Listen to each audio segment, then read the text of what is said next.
Hello and welcome back to another Computer Sluggish tutorial. I have been asked, how do you set up your own Minecraft server using your Windows PC?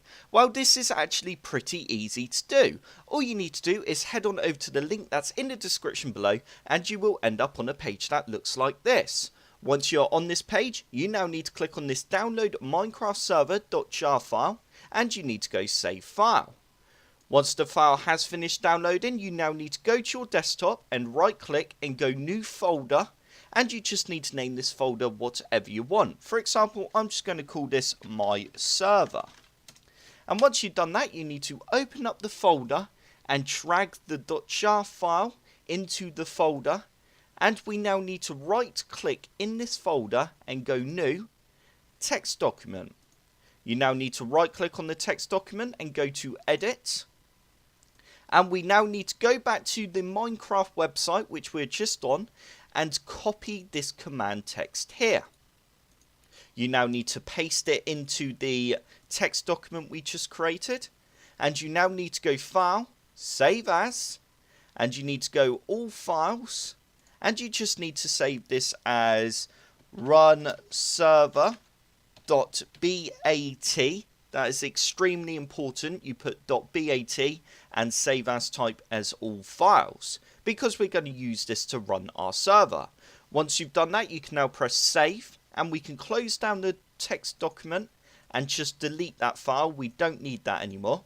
So you should now have your minecraft.jar file and you should have a run server.bat.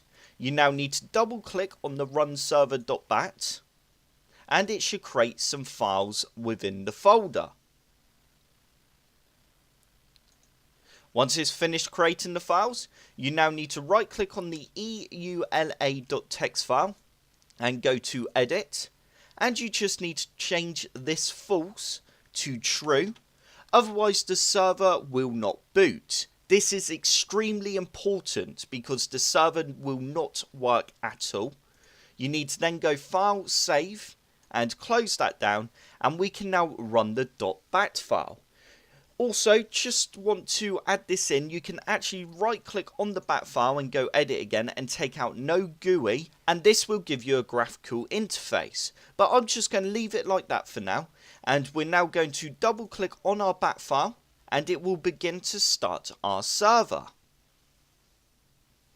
You now need to go allow access. Once it has finished, we now need to open up Minecraft. Don't close down this file, just minimize it down to the bottom here, as this is your server, and if you close it, then you won't be able to connect to your server. I'm just going to open up Minecraft now and go play. Also, this folder is where your server is, so don't delete the folder unless you want to remove your server, because you will always have to run that .bat file to load your server. Once Minecraft has loaded, you now need to go on to multiplayer and go to direct connect and type in localhost. You can now press join server and this will connect you to your server. And there you go. As you can see, I am now in my server. If you want your friends to connect, then you will have to give them your IP address. I will put a link in the description below to a website where you can find out your public IP address. But if they do struggle to connect to your server, then you will need to forward your IP address. And I will put a link to one of my videos that show you how to do that as well below. I hope this tutorial helped. If it did, hit the like button below and subscribe for more computer sluggish tutorials.